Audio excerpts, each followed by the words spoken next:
Parmi les combats prioritaires du Tavini, celui de la cherté de la vie, un sujet porté par le président de l'Assemblée. Anthony Géros a répondu au MEDEF samedi dernier lors du congrès du parti. Oui, il compte bien faire aboutir les conclusions du colloque sur la vie chère organisé en mars. Une erreur selon les entreprises qui redoutent des charges supplémentaires dans un contexte économique mondial incertain. Les détails avec Esther Cuneo. Il ne s'agit pas de stigmatiser les entreprises, mais de reconnaître que certains mécanismes actuels, notamment les pratiques d'exclusivité ou le manque de transparence sur la formation des prix, nécessitent une régulation plus claire dans l'intérêt général. Il a attendu la toute fin du congrès pour faire une réponse publique au MEDEF. Et s'il a d'abord salué la participation de l'organisation patronale aux travaux du colloque, le président de l'Assemblée a rappelé que la question de la vie chère dépasse le cadre d'une analyse strictement économique. Le rôle de l'institution est d'agir avec discernement, mais avec détermination.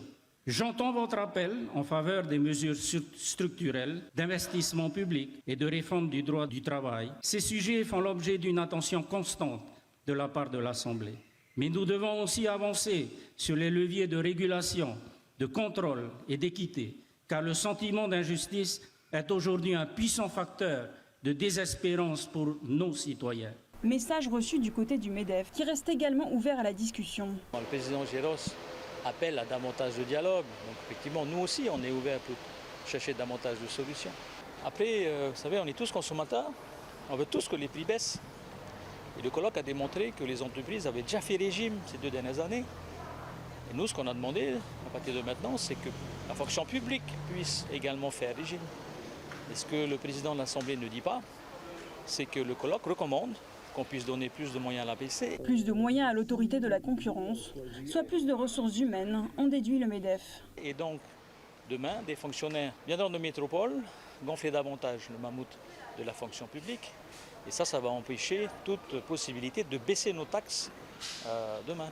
Même discours du côté de l'économiste Florent Vénère, qui rappelle que ceux qui créent de l'emploi, ce sont bien les entreprises. Là, on va juste fliquer les entreprises, comme l'a dit le patron du MEDEF.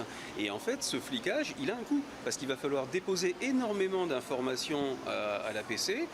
Il faudra d'ailleurs traiter toutes ces informations auprès de l'APC. Donc ça veut dire des embauches supplémentaires à l'APC et des coûts supplémentaires pour les entreprises pour permettre de générer en fait toutes ces informations. Donc à la fin, c'est de la pression sur les prix, c'est de la pression sur la fiscalité. Et donc très clairement, ça va dans le sens inverse de ce qu'on veut faire pour la vie chère. Si tout n'est pas à jeter, les questions comme l'assouplissement des quotas d'import ou la réforme de la taxe de développement local n'ont rien de nouveau selon l'économiste. Quant aux obligations de transparence renforcées, pourquoi pas? S'il s'agit du dépôt des comptes des entreprises, c'est déjà prévu. Les entreprises préfèrent parfois payer une amende que déposer les comptes. Bon, ça, effectivement, on peut renforcer l'amende, mais ça, c'est une mesure de bon sens. Par contre, tout ce qui est mesure qui vise à vérifier les coûts des entreprises, la question des prix, ce qu'on appelle les prix de transfert, c'est-à-dire comment au sein d'un groupe on se revend les produits, etc. Tout ça, ça participe d'un fantasme complet sur les marges des commerçants, où on considère, à tort, très café du commerce, que les commerçants font des marges indues. Et selon l'économiste, les marges nettes ne représentent que 2 à 3%, soit à peu près l'équivalent de celles de la métropole.